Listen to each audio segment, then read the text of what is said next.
Hello everyone. चलो आपके section 40 पे ही आ रहे हैं हम। वो जो पिछले लेक्चर में हमने नॉन रेजिडेंट का केस किया था। अब मेरी ना बात जरा सुनना ध्यान से। अब मैं आ रहा हूँ सेकंड पॉइंट पे। अब जरा सुनना सेकंड पॉइंट क्या कहता है, ध्यान से, जरा ध्यान से। सेम केस है बिल्कुल जैसा फर्स्ट पॉइंट था। देखो,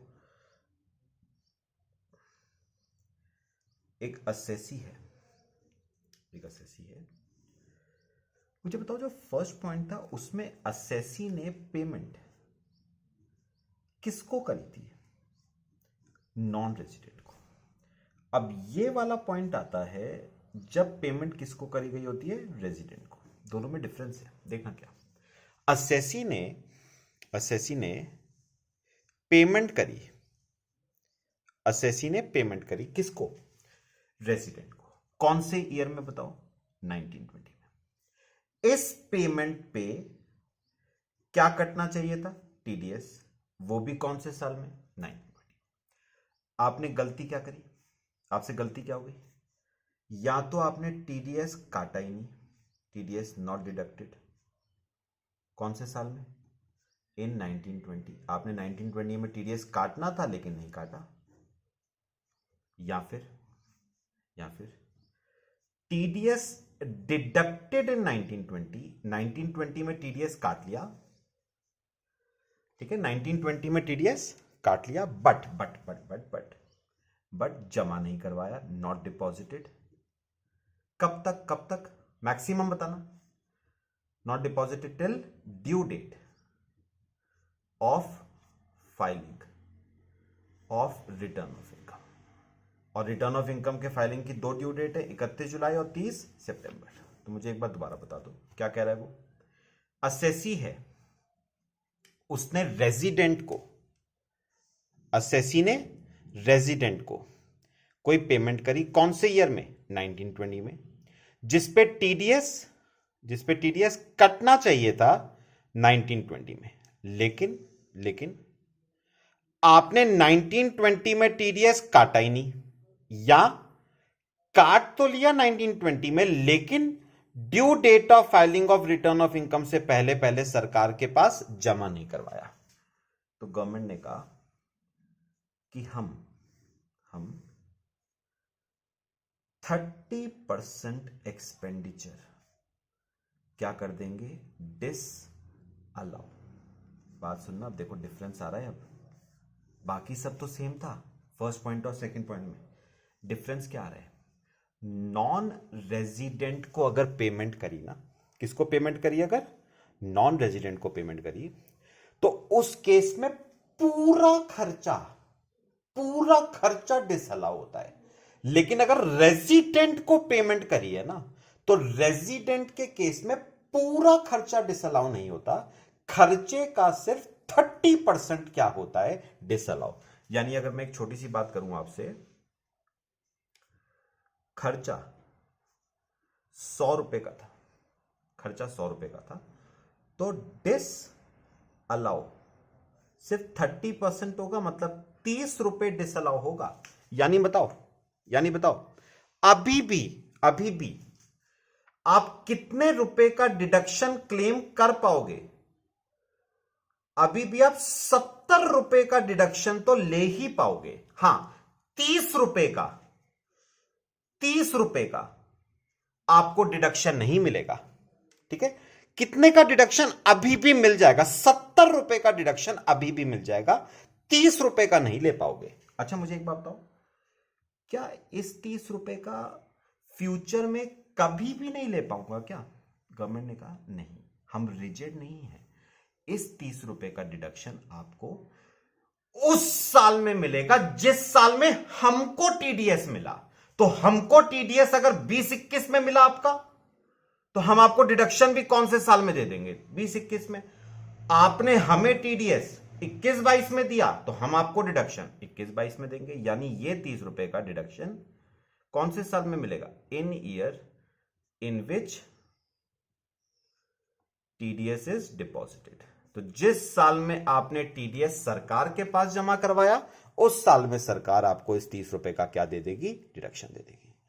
तो मुझे बताओ कि फर्स्ट पॉइंट और सेकंड पॉइंट में यानी नॉन रेजिडेंट और रेजिडेंट के केस में सबसे बड़ा डिफरेंस क्या है?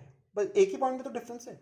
नॉन रेजिडेंट के केस में पूरा खर्चा डिसअलाउ होता है और रेजिडेंट के केस में 30% खर्चे का डिसअलाउ होगा। मतलब 100 रुपए में से 70 रुपए का डिडक्शन तो गवर्नमेंट आपको तब भी दे रही है, हां 30 रुपए का डिडक्शन आपको नहीं दे रही है।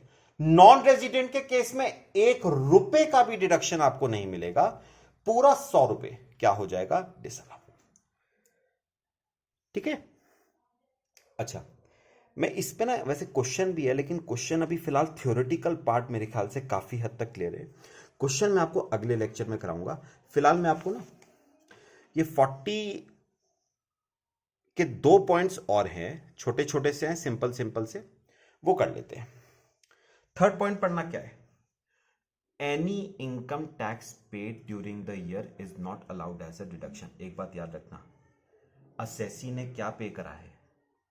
इनकम टैक्स पे करा है। याद रखना, असेसी को इनकम टैक्स का डिडक्शन नहीं मिलता है। आप पूछोगे सर क्यों नहीं मिलता असेसी को इनकम टैक्स का डिडक्शन? क्योंकि जो इनकम टैक्स होता है ना, वो आपका पर्सनल एक्सपेंस होता है, मतलब आपकी ड्राइंग्स होता है, और ड्राइंग्स पीएल में डेबिट नहीं होती है। तो याद रखना, आपको पर्सनल एक्सपेंसेस का डिडक्शन नहीं मिलता है। ठीक है। और लास्ट आता है, any tax actually paid by the employer on non monetary purposes shall not be allowed as a deduction. वैसे ये पॉइंट मैंने आपको ऑलरेडी करवाया हुआ है, एक बार मैं दोबारा से ये पॉइंट करवा रहा हूं। सैलरी चैप्टर याद करोगे तो आपको क्लियर होगा। देखना, सैलरी चैप्टर देखना, देखो एग्जांपल देखना,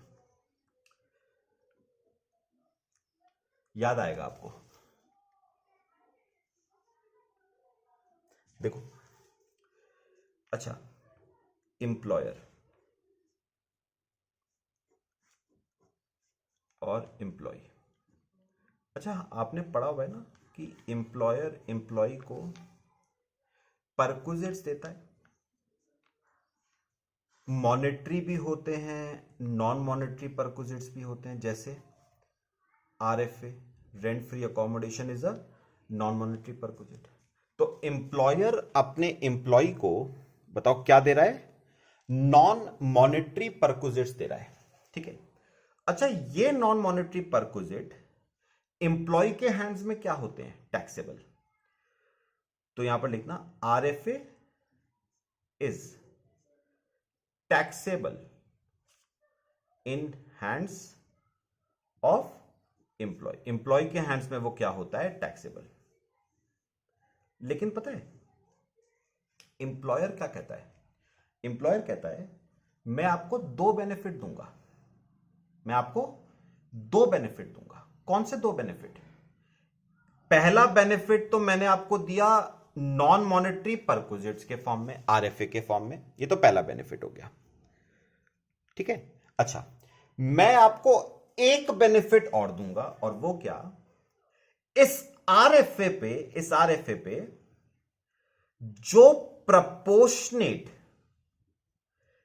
टैक्स बनेगा ना, इस आरएफए पे जो प्रपोर्शनेट टैक्स बनेगा आपका, वो भी आपको देने की जरूरत नहीं है, वो भी आपके बिहाफ पे मैं ही दूंगा। तो second, tax on RFA paid by employer. यानी एक बात समझो, एम्प्लॉयर ने एम्प्लॉय को कितने बेनिफिट्स दिए? 2। पहले तो दिया उसे आरएफए, फिर एम्प्लॉयर ने कहा उस आरएफए पे जो प्रपोर्शनेट टैक्स बनेगा वो भी तुम्हें देने की जरूरत नहीं है, वो भी हम ही देंगे। तो ये बताओ, ये टैक्स ऑन आरएफए कायदे में देना ऑब्लिगेशन किसका था? एम्प्लॉय का। दे किसने दिया? Paid by employer. तो मुझे बताओ, ये एम्प्लॉयर का क्या बनता है? लॉस है ना, लॉस ऑफ एम्प्लॉयर। भाई एम्प्लॉय का अगर बेनिफिट है तो एम्प्लॉयर का क्या है? लॉस। लेकिन इस लॉस का आपको डिडक्शन नहीं मिलेगा अंडर सेक्शन 40A। डिसअलाउड है ये, तो याद रखना इस टैक्स का आपको डिडक्शन नहीं मिलेगा अंडर सेक्शन 40A, डिसअलाउड है। ठीक है, तो ये आपका सेक्शन 40A कंप्लीट हुआ। बाकी हम नेक्स्ट लेक्चर में कवर करते हैं। Thank you.